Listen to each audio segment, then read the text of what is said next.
Assalamualaikum warahmatullahi wabarakatuh. Saya Fadi Sofanada dari kelas 2 di Pendidikan Agama Islam akan sedikit bercerita tentang sejarah peradaban Islam pada masa Nabi Muhammad SAW. Baik, di antara hal-hal yang mendekati fase kenabian, Nabi Muhammad SAW ini dibuat suka beribadah oleh Allah Subhanahu Wa Taala atau khalwah, suka menyendiri dalam beribadah. Itu tepatnya terjadi pada bulan suci Ramadan. Nah, pada saat itu memang Nabi Muhammad SAW ini sangat suka pergi ke Gua Hira. Gua Hira ini terletak di Jabal Nur ya, yang dimana jarak antara kota Mekah dan Jabal Nur ini jauh. Nah, pada saat itu entah kenapa Nabi Muhammad ini merasakan mendapat ilham pada dirinya untuk pergi ke Gua Hira itu. Nabi Muhammad memang sengaja pergi ke Gua Hira itu untuk menjauhi penduduk kota Mekah pada saat itu. Kenapa Nabi Muhammad milih ke Gua Hira? Karena memang bisa menghadap langsung ke Ka'bah gitu. Nah, pada saat di Gua Hira itu kan Nabi Muhammad berkhalwah ya. Nah, setelah melewati fase berkhalwahnya itu selama 26 hari, di malam ke-27 harinya menjelang subuh, Allah Subhanahu wa Ta'ala mengirimkan seseorang yang berpostur tubuh manusia, yang dimana itu adalah jelmaan malaikat Jibril, yang dimana pada saat itu Nabi Muhammad belum mengetahui siapa malaikat Jibril. Nah, Nabi Muhammad berkata, orang tersebut memakai baju putih bersih, di tangannya terdapat sebuah kotak yang terbalut dengan kain sutra, dan di dalam kotak tersebut terdapat sebuah buku. Lalu malaikat Jibril berkata, bacalah Muhammad. Aku berkata, aku tidak bisa membaca. Lalu orang itu memelukku dengan sangat keras, seakan-akan rohku ini ingin keluar. Kemudian malaikat Jibril kembali berkata, bacalah Muhammad. Aku berkata, aku tidak bisa membaca. Kemudian orang tersebut memelukku dengan sangat keras, seakan-akan rohku ini ingin keluar. Lalu malaikat Jibril kembali berkata, bacalah Muhammad. Aku berkata, aku tidak bisa membaca. Lalu orang tersebut memelukku dengan sangat keras, seakan-akan rohku ini ingin keluar. Setelah 3 kali pengulangan itu, akhirnya Nabi Muhammad ini merubah jawabannya dengan pertanyaan, apa yang harus aku baca? Kemudian malaikat Jibril memerintahkannya untuk membaca surat Al-Alaq dari ayat 1 sampai ayat 5. Setelah memberi wahyu tersebut, malaikat Jibril ini langsung menghilang begitu saja, yang dimana itu membuat Nabi Muhammad menjadi ketakutan. Nah, setelah kejadian itu Nabi Muhammad langsung bergegas pergi ke dalam gua untuk membereskan semua barang bekalnya, karena memang sudah merasa ketakutan beliau, jadi langsung turun ke bawah. Nah, pas sampai turun ke bawah, langit sudah mulai sedikit cerah. Nabi Muhammad berkata, tiba-tiba aku sudah tiba di padang pasir. Lalu Nabi Muhammad mendengar suara dari atas langit, yaitu, wahai Muhammad, engkau adalah utusan Allah dan aku adalah Jibril. Wahai Muhammad, engkau adalah utusan Allah dan aku adalah Jibril. Wahai Muhammad, engkau adalah utusan Allah dan aku adalah Jibril. Setelah 3 kali pengulangan kata itu, Nabi Muhammad akhirnya menengadahkan kepalanya ke atas langit. Lalu beliau melihat dari timur ke barat dan utara ke selatan itu semuanya dipenuhi oleh postur tubuh malaikat Jibril, yang dimana malaikat Jibril itu kan dianugerahi 600 sayap oleh Allah Subhanahu wa Ta'ala, yang kalau misalkan satu sayapnya saja dikibaskan ke bumi, pasti dunia dan seisinya itu akan hancur kan. Nah, setelah kejadian itu Nabi Muhammad benar-benar merasa sangat ketakutan dan langsung pulang ke rumahnya. Setelah sampai di rumahnya, beliau meminta untuk diselimuti oleh Khadijah. Selimuti aku, kata Nabi Muhammad ke Khadijah radhiyallahu anha. Tanpa banyak bertanya, Khadijah menuruti permintaan Nabi Muhammad. Beliau hanya menunggu Nabi Muhammad sendiri yang bercerita tanpa bertanya. Kemudian setelah Nabi Muhammad sedikit tenang, baru beliau menceritakan semuanya yang terjadi pada dirinya. Nah, setelah itu Khadijah radhiyallahu anha ini menyarankan kepada Nabi Muhammad untuk pergi ke rumah sepupunya, yaitu Waraqah bin Naufal. Siapa tahu beliau mempunyai informasi, kata Khadijah. Nah, setelah itu langsung pergilah ke rumahnya Waraqah bin Naufal. Nah di sana sesampainya di rumah Waraqah, Nabi Muhammad kembali menceritakan apa yang sudah dialaminya. Lalu Waraqah bin Naufal ini berkata, jika kau sudah benar-benar diutus oleh Allah Subhanahu wa taala dan sudah disuruh untuk menyiarkan agama, dan engkau akan diperangi oleh kaummu sendiri dan diusir dari kotamu sendiri, akulah yang akan melindungimu dan menolongmu, kata Waraqah bin Naufal. Nah setelah kejadian itu, wahyu yang diturunkan kepada Nabi Muhammad ini diputus selama 6 bulan. Nah di fase selama 6 bulan wahyu terputus ini, Waraqah bin Naufal pun meninggal dunia karena memang pada saat itu usianya sudah sepuh ya. Nah sebelum masuk ke dakwah sembunyi-sembunyi, ada 2 fase. Fase pertama 13 tahun di kota Mekah yang terkenal sebagai Makkiyah, dan fase kedua ini 10 tahun di Madinah yang terkenal sebagai Madaniyah. Nah itu tuh terjadi karena perbedaan turunnya wahyu, tergantung di mana Nabi Muhammad tinggal ya. Nah kemudian setelah wahyu kedua turun, Nabi Muhammad ini mendakwahi istrinya. Yang pertama beliau dakwahi yaitu Khadijah radhiyallahu anha. Nah setelah Khadijah memeluk Islam, kemudian beliau mendakwahi anak angkatnya yaitu Zaid bin Harithah.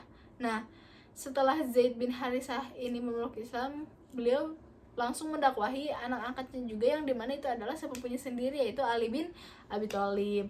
Nah kemudian setelah Ali bin Abi Thalib ini masuk Islam, lalu Nabi Muhammad ini mendakwahi anak-anak kandungnya. Keempat anak kandungnya itu Fatimah, Ummu Kulsum, Ruqayyah gitu ya. Nah terus kemudian setelah semua keluarganya sudah memeluk Islam, Nabi Muhammad ini langsung bergegas pergi menuju sahabat terdekatnya. Nah yaitu Abu Bakar kan. Nah pas sudah sampai di rumah Abu Bakar, Nabi Muhammad ini berkata, aku adalah utusan Allah. Dan di situ tanpa banyak berkata, Abu Bakar langsung bersyahadat, asyhadu alla ilaha illallah wa asyhadu anna Muhammadar Rasulullah. Nah Abu Bakar langsung bertanya, apa yang engkau perintahkan kepadaku ya Rasulullah, kata Abu Bakar ke Nabi Muhammad. Lalu Nabi Muhammad SAW berkata, sebarkan saja semampumu, sebisamu, kata Nabi Muhammad. Nah setelah sepulang dari rumah Abu Bakar ini juga langsung pergi untuk menemui sahabat terdekatnya yaitu Utsman bin Affan. Nah setelah Abu Bakar berhasil mendakwahi Utsman bin Affan, kemudian beliau mendatangi sepupunya Nabi Muhammad yaitu Zubair bin Awam, yang dimana Zubair ini adalah anaknya dari Sofia, tantenya Nabi Muhammad. Nah Zubair ini terkenal dengan sangat pemberaninya ya, karena kalau misalkan ada suatu peperangan aja pasti Zubair ini akan selalu berdiri paling depan, bukan di depan pasukan tapi di depan musuh, di depan kepala musuh gitu ya. Nah kemudian setelah Zubair bin Awam ini berhasil didakwahi oleh Abu Bakar, yang selanjutnya didakwahi oleh Abu Bakar itu Tolhah bin Ubaidillah.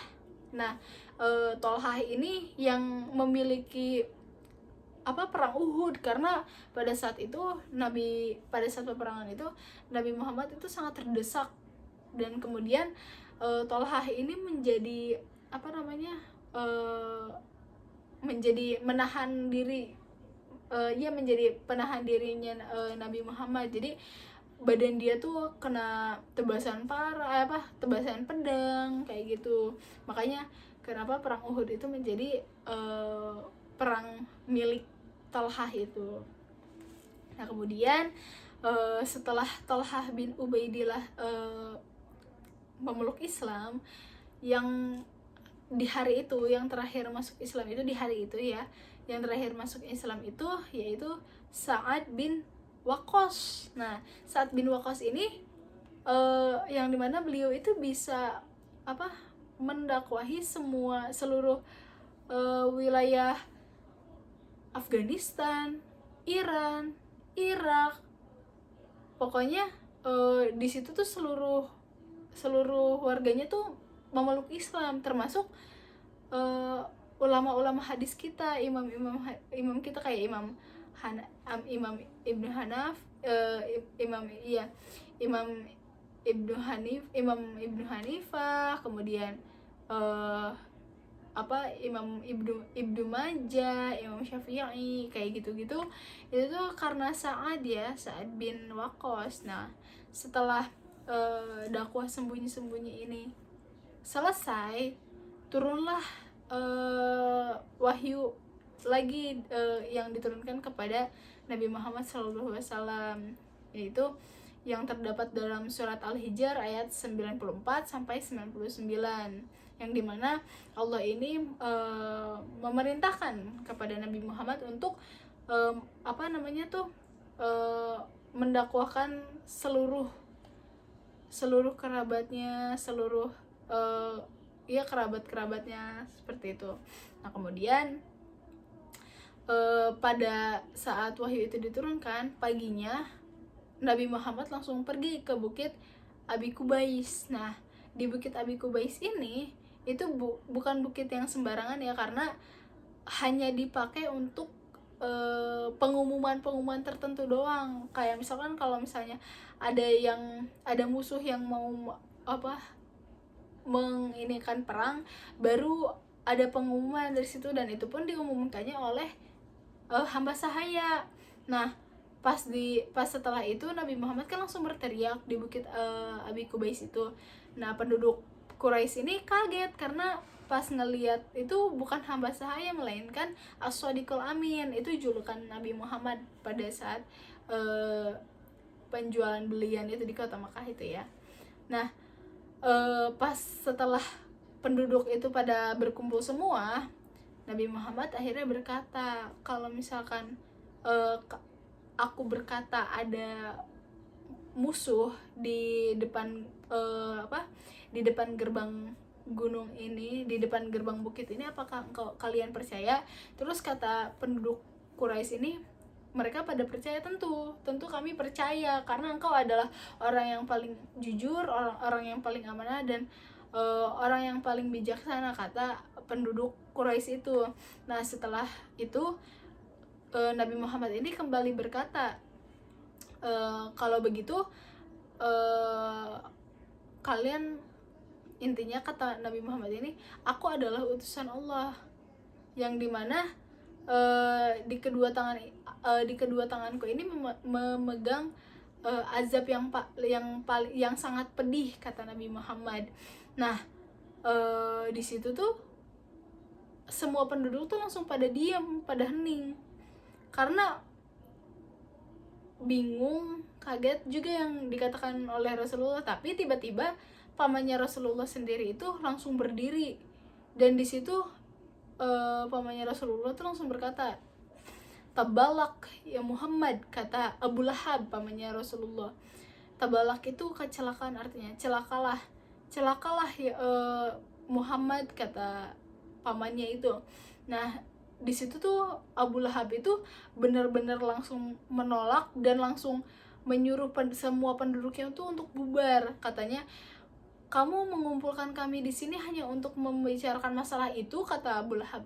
Nah, di situ pas karena perilaku Abu Lahab itulah turun lagi tuh ayat Al-Quran yang surat Al-Lahab itu tuh yang menjelaskan tentang perilakunya Abu Lahab itu bersama istrinya, karena di situ tuh istrinya juga menyebarkan duri-duri sepanjang perjalanan Rasulullah, padahal itu kan ponakannya sendiri ya, tapi jahat. Nah, setelah itu turun lagi wahyu kepada Rasulullah untuk mengumpulkan kerabat-kerabatnya. Nah, di situ Nabi Muhammad keesokannya Nabi Muhammad ini langsung mengundang semua kerabat terdekatnya termasuk Abu Lahab ini ke acara makan malam di rumahnya. Nah, pas acara makan malam itu selesai, tadinya Nabi Muhammad ini mau langsung mengumumkan, maksudnya mendakwahi mereka. Tapi sebelum Nabi Muhammad ngomong, Abu Lahab ini langsung angkat suara duluan, katanya, kalau misalkan kamu mengumpulkan kami di sini hanya untuk membicarakan masalah itu, diamlah, kata Abu Lahab gitu. Nah, akhirnya Nabi Muhammad tidak jadi untuk membicarakan dakwahnya itu. Nah, keesokan harinya barulah Nabi Muhammad kembali mengundang kerabat-kerabat terdekatnya, kecuali Abu Lahab. Nah, pas makan malam yang kedua itu, setelah makan malam juga Nabi Muhammad baru memberitahu apa yang sudah dilaluinya gitu, menceritakan semuanya, dan Nabi Muhammad adalah utusan Allah kayak gitu. Nah, menurut hadis yang pertama kali memeluk Islam pada saat itu juga yaitu Sofia, karena Sofia sudah didakwahi oleh Abu Bakar pada saat itu. Jadi yang sudah memeluk Islam itu ya hanya Sofia gitu, yang lainnya belum. Nah, setelah dari situ barulah Nabi Muhammad ini seluruh penduduk Quraisy ini, kota Mekah itu pada tahu, maksudnya sudah pada tersebar gitu bahwa ada agama Islam, lalu Nabi Muhammad adalah utusan Allah, seperti itu. Nah, kemudian di situ penduduk Quraisy ini pada tidak terima karena Pak Nabi Muhammad dan para sahabatnya itu selalu bilang, ngapain kamu menyembah berhala, katanya, kan berhala itu kamu yang bikin, kamu yang memahat, kamu yang menamai, ngapain disembah, katanya, kan udah jelas-jelas ada Allah gitu, dan Allah kan tidak suka ada perantara gitu. Kalau misalkan mau minta atau mau berdoa langsung aja ke Allah gitu kan. Tapi penduduk Quraisy itu tidak suka dan menganggapnya itu sebagai cacian gitu, sebagai cacian kepada Tuhannya. Akhirnya di situ penduduk Quraisy itu marah, lalu kemudian nyamperin ke Abu Thalib, karena kan Abu Thalib itu pelindung, istilahnya karena kepala suku di sana, terus juga kayak pamannya Nabi Muhammad, jadi yang paling melindungi Nabi Muhammad itu ya Abu Thalib gitu kan. Nah, di situ akhirnya penduduk Quraisy itu nyamperin Abu Thalib dan bilang kalau misalkan Nabi Muhammad itu sudah mencaci maki Tuhannya gitu.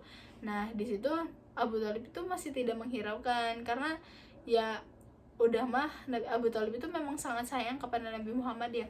Nah, kemudian setelah itu kan kecewa tuh ya penduduk Quraisy. Nah, akhirnya balik lagi karena emang setiap hari Nabi Muhammad ini mendakwahi. Kemudian setelah itu penduduk Quraisy ini kembali mendatangi Abu Thalib, yaitu dengan mau perang gitu. Kalau misalkan Nabi Muhammad masih kayak gitu, kita mau berperang aja, kata penduduk Quraisy. Nah, di situ Abu Thalib merasa karena ini sudah semakin panas, akhirnya memanggil Nabi Muhammad dan meminta penjelasan, maksudnya agama apa yang beliau sebarkan gitu, sampai penduduk Quraisy ini merasa Tuhannya dicaci maki gitu. Akhirnya Nabi Muhammad ini menjelaskan, lalu Abu Thalib pun mengerti kenapa Nabi Muhammad mau menyebarkan itu, dan kemudian Abu Thalib pun merasa kalau misalkan itu adalah ajaran yang bagus, katanya gitu kan. Cuma Abu Thalib di situ belum mendapat hidayah, tidak dikasih hidayah oleh Allah, jadi masih kafir Abu Thalib tuh. Nah, di situ Nabi Muhammad dan para sahabatnya masih terus menyiarkan agamanya dengan cara di depan Ka'bah sambil tawaf, sambil membacakan ayat suci Al-Quran yang dihafalnya, terus setiap hari sampai kayak gitu. Nah, terus udah gitu penduduk Quraisy ini makin jengkel nih, makin geram gitu kan, ngapain sih gitu loh. Nah, akhirnya nyamperin Abu Thalib lagi, tapi dengan cara lain nyamperinnya, yaitu dengan cara mencari orang yang mirip dengan Nabi Muhammad, tapi kan nggak ada yang 100% sama ya. Nah di situ dicari yang didapatkan oleh penduduk Quraisy itu adalah Amara, anak seorang saudagar. Nah di situ penduduk Quraisy ini membawa Amara kepada Abu Thalib, kemudian Abu Thalib tuh memberi respon yang membuat penduduk Quraisy kecewa, karena Abu Thalib tuh berkata, katanya, kamu menyuruh aku memberikan anak orang makan, tapi kamu membunuh ponakanku sendiri, kata Abu Thalib gitu. Nah akhirnya disuruh dipulangin lagi tuh sama Abu Thalib, dan penduduk Quraisy tuh kecewa. Nah setelah saat itu penduduk Quraisy nih udah benar-benar sangat jengkel gitu ya, dan di situ langsung mengundang dutanya lah istilahnya ya, dutanya penduduk sana yang untuk mengajak Nabi Muhammad ini berdebat. Nah setelah itu Nabi Muhammad ini diajak berdebat, yang dimana diajak debat itu sama Al-Walid.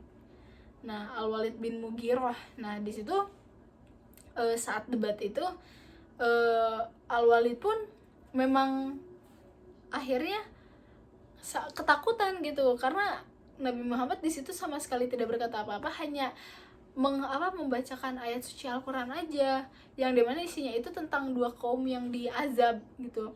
Di situ Al-Walid itu memang sangat ketakutan saat mendengar itu, karena tidak ada orang yang tahu gitu loh, hanya orang-orang yang istilahnya hanya orang-orang yang terpilih aja gitu. Nah setelah itu Al-Walid itu kembali kepada penduduk Quraisy itu lalu menjelaskan semuanya, tapi penduduk Quraisy itu nggak ada yang terima. Nah akhirnya di situ amit-amit ya, Nabi Muhammad ini dijuluki sebagai penyihir karena bisa mengubah segala sesuatu gitu, kata Al-Walid katanya gitu kan. Nah akhirnya setelah itu penduduk Quraisy ya karena memang masih nggak suka gitu Nabi Muhammad menyiarkan agama itu, akhirnya masih terus mencari cara untuk menghabisi Rasulullah gitu, sampai akhirnya diperangi gitu ya. Mungkin cukup sekian dari saya, kurang lebihnya mohon dimaafkan. Ihdinas siratal mustaqim wallahul muwaffiq ila aqwamit thoriq. Wassalamualaikum warahmatullahi wabarakatuh.